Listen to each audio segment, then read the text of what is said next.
Whoa, hold the phone real quick. Is my boy Monoma JoJo posing?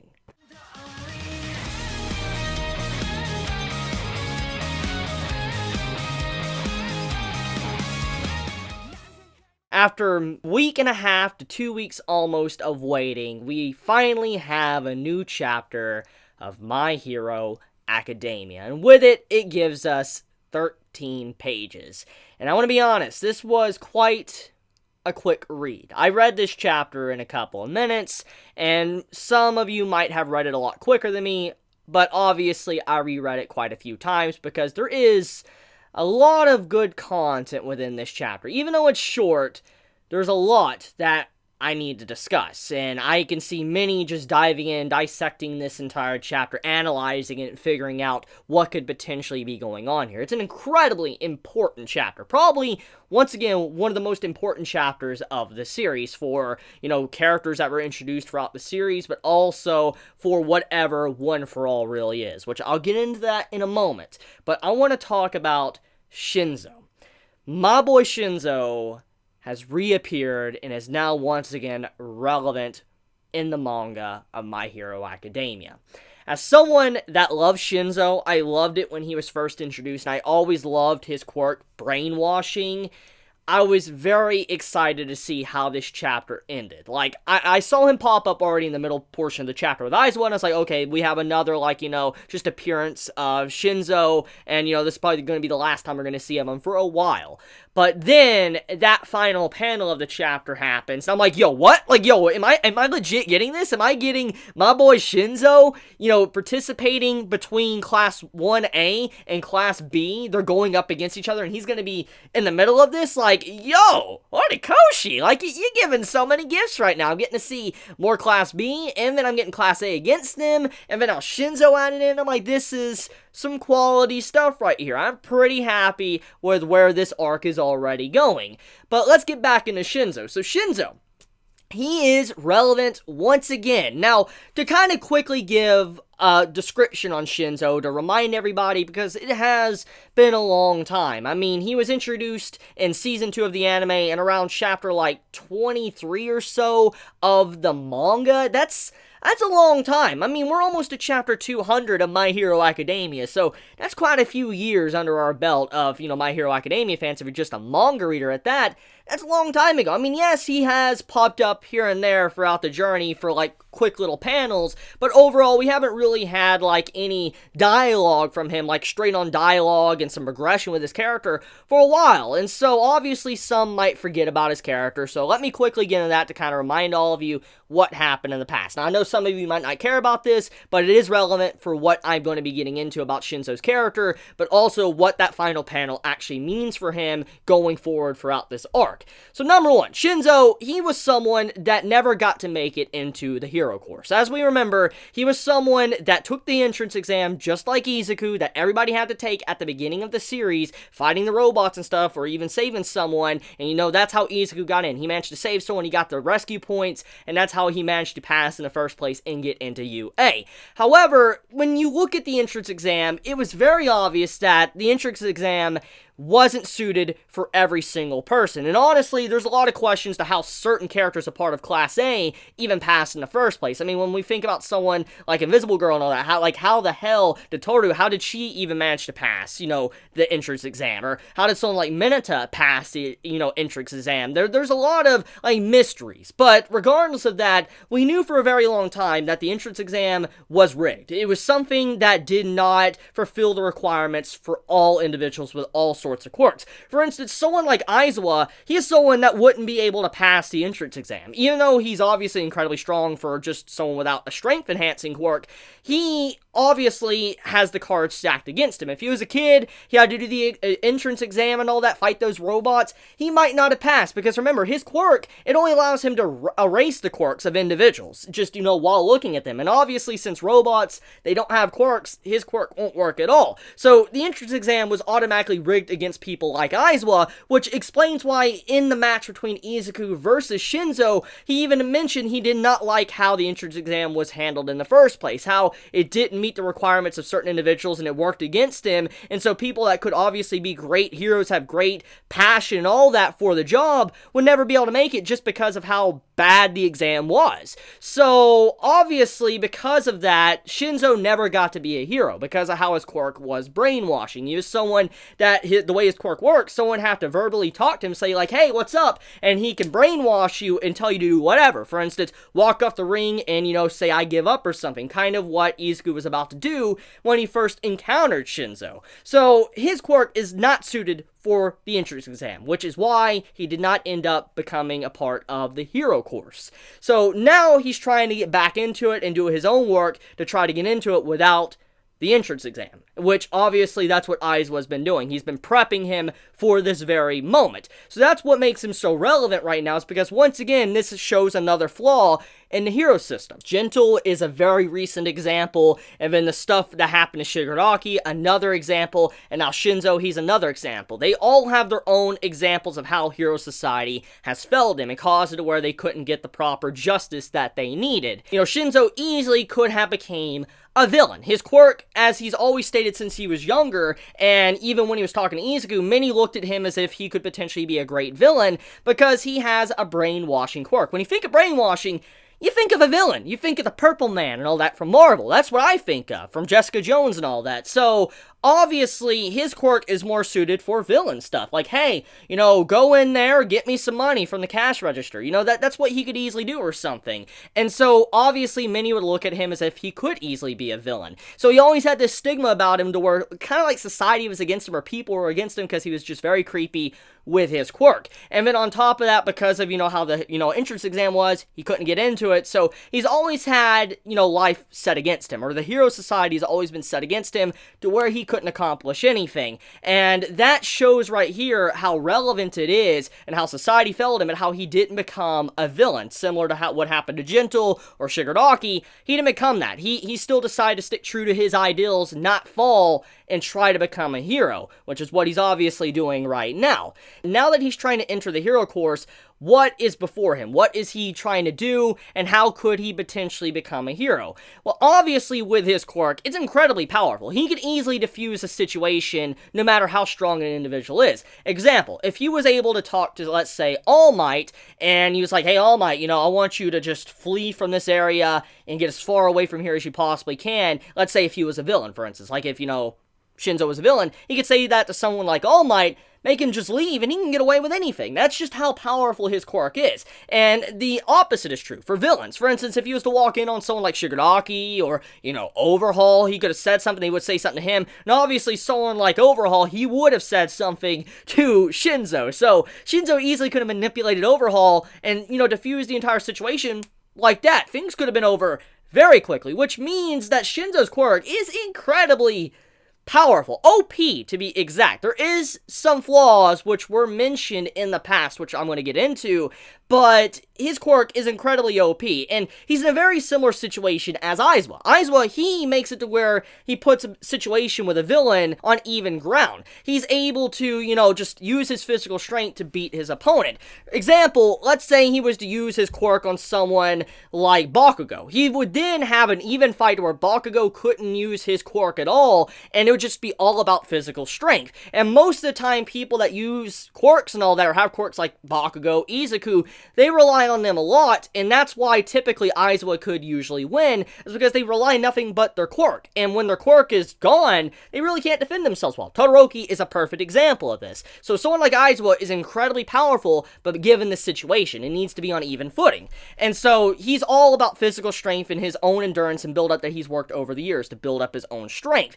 While someone like Shinzo would be very similar to that. He's someone that has a quirk, but it's very, easy to work around. If people know about his quirk since he's going to be a hero, or he wants to be a hero, obviously villains and everybody are going to know about how his quirk works. And so, it's not going to be that easy to get someone to talk. For instance, if he has his quirk known to every villain, then they're obviously not going to say anything to him. Regardless of how angry they are, they won't say anything. So his quirk is very situational, and it won't work in certain environments, or typically on who he's going up against, especially if it's a smart villain.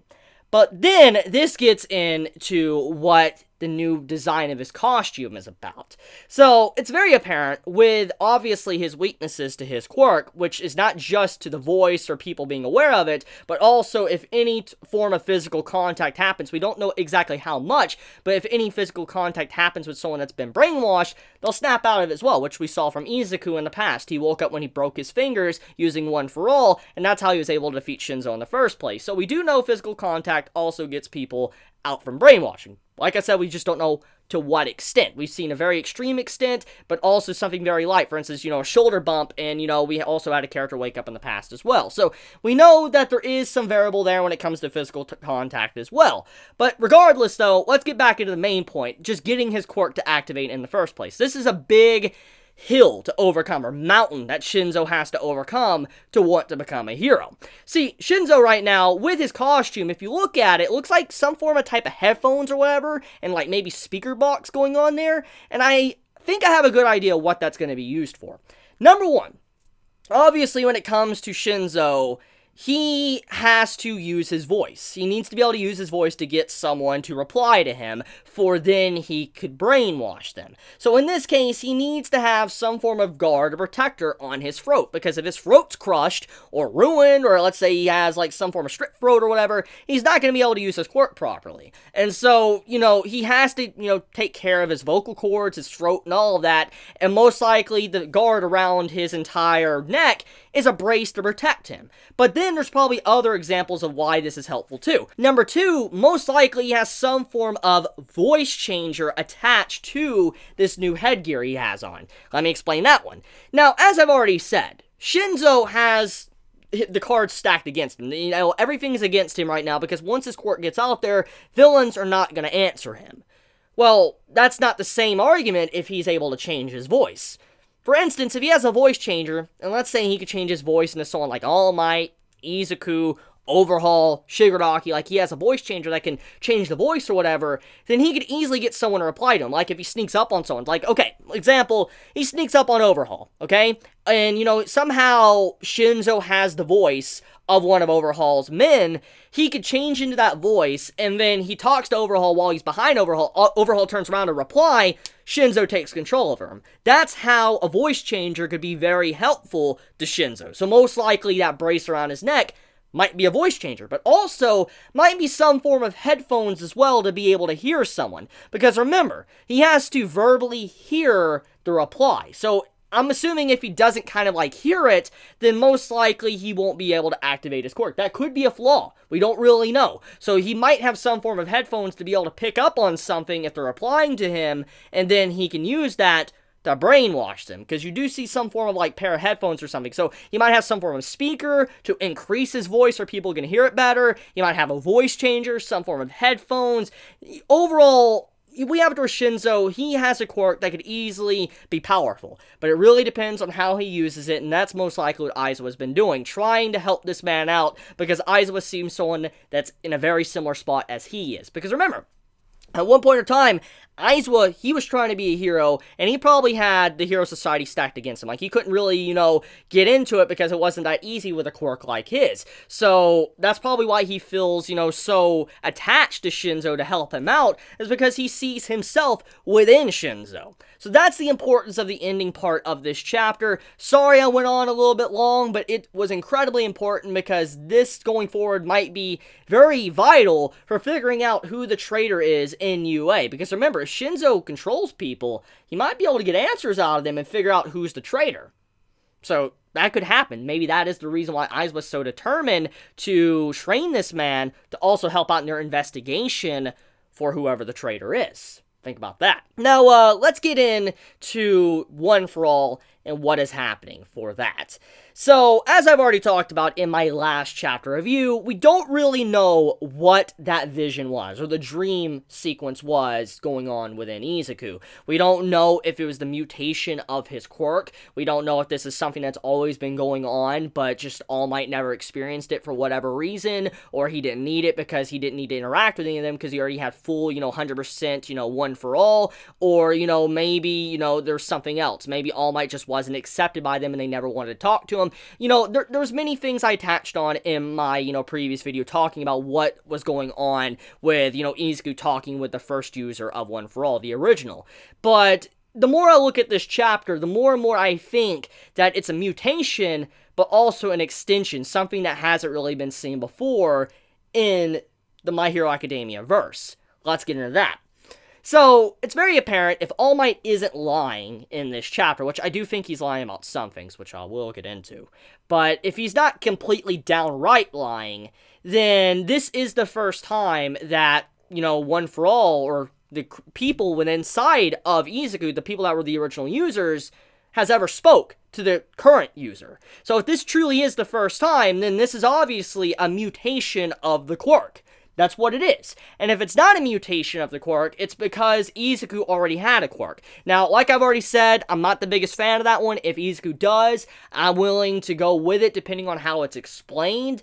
But, I mean, you know, that's also a possibility. Izuku could potentially have a quirk to where he's able to communicate to One For All or something, or the people that, you know, carried on the power of One For All. He's able to communicate with them or something. So, we don't really know.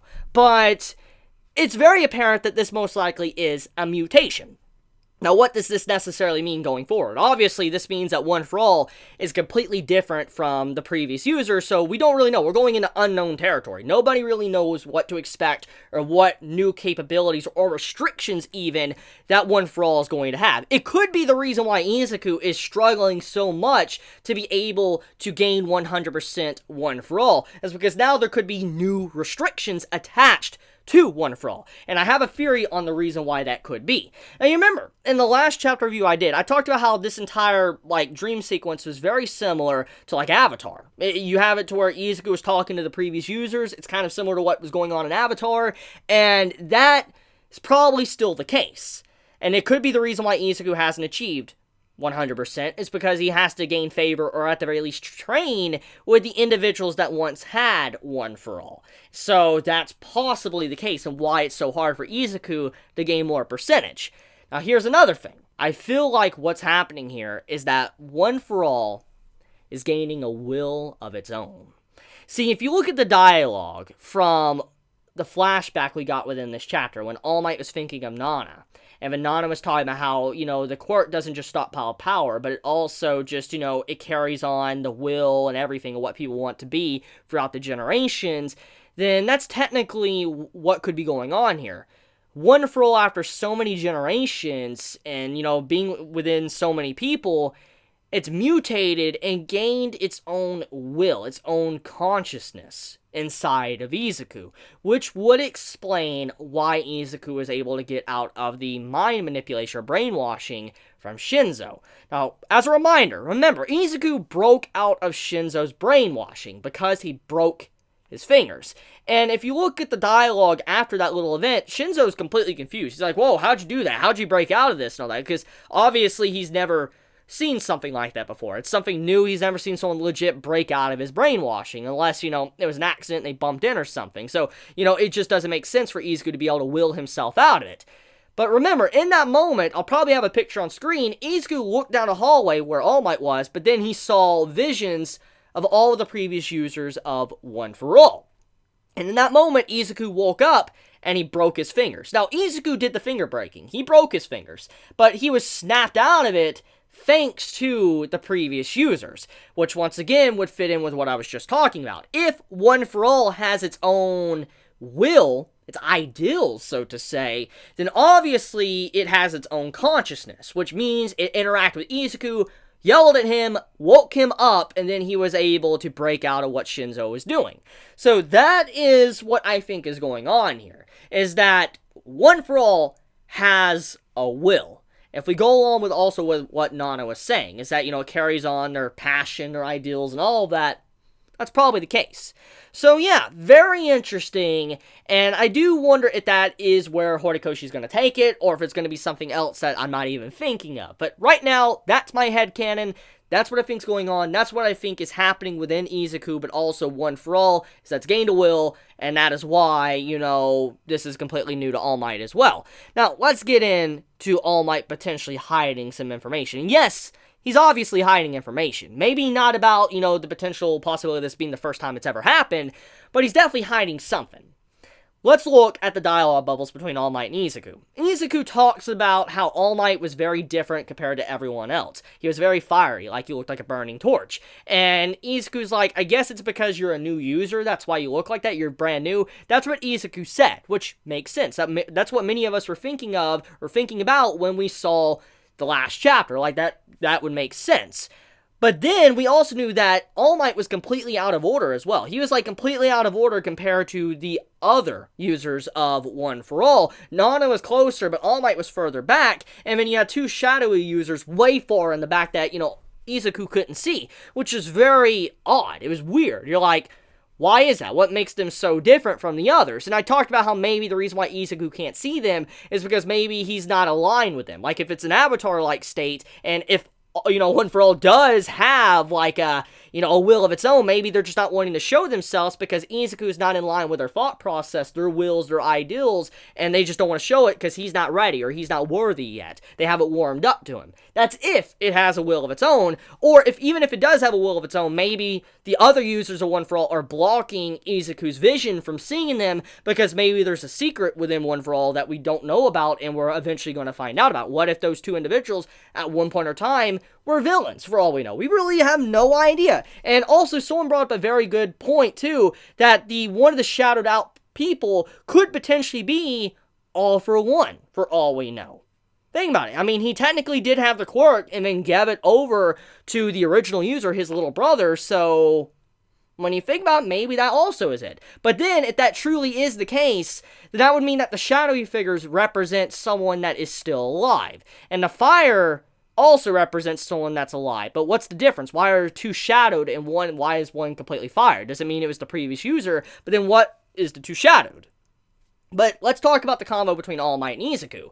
All Might quickly ends the conversation. Like, he changes the subject very quickly if you pay attention to the dialogue bubbles. Now, it could be the translations that cause this, but if you look at how Izuku talks about the blurry figures that he couldn't see, and then All Might quickly just ends it right there. He's like, oh, they won't interact with you and all that. And then, Izuku gets into Nana saying she was very beautiful, and then All Might's like, yeah, she was. And the conversation ends.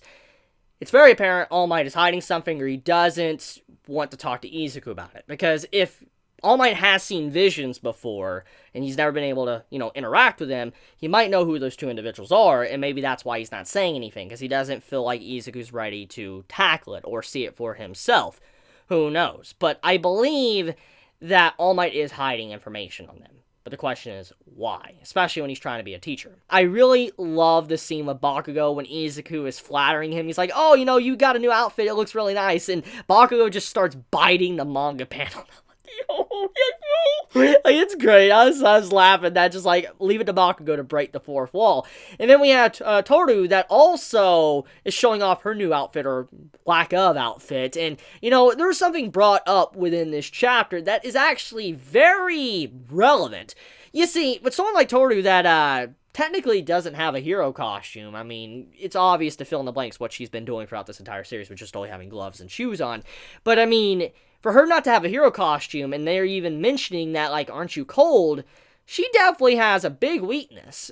In certain harsh environments, she definitely is gonna suffer. If she's in a cold environment, and Japan can get very cold, she's not gonna have a good time whatsoever, especially if she's up against someone with, a quirk that has something to do with ice. So, Toru's quirk is pretty hazardous now that I think about it. She can't really wear a lot of gear because of how her quirk works. It's fascinating to think about it like that. But let's also get into Class B and A. So Class B and A, they're going up against each other. We're finally going to get to see them train together. And I'm pretty excited to see these individuals that we really haven't seen before. I especially am interested in the dude that has a manga panel head. I don't know if you noticed that, but there was legit a dude within the chapter with Class B that popped up doing a manga panel. And I'm like, whoa. I mean, I know everybody's eyes are going to shift over to Monoma, or, the girl with a mushroom-type style clothing, which, by the way, I want to know more about her. She looks really cool. She looks like some form of witch or something. But the dude with the manga panel, Want to know more about him. Looks really cool. Very interesting design. I'm curious on what type of quirk that's really going to be. But yeah, that's pretty much about it when it comes to this week's chapter of My Hero Academia. So let me know your thoughts. How did you feel about this chapter? Did you like it? Did you hate it? Be honest in the comments below. If you enjoy my content, please subscribe. If you like this video, please leave a like. And if you want to get notified for whenever I upload a video, please click the bell icon down below. And with that, Chibi out.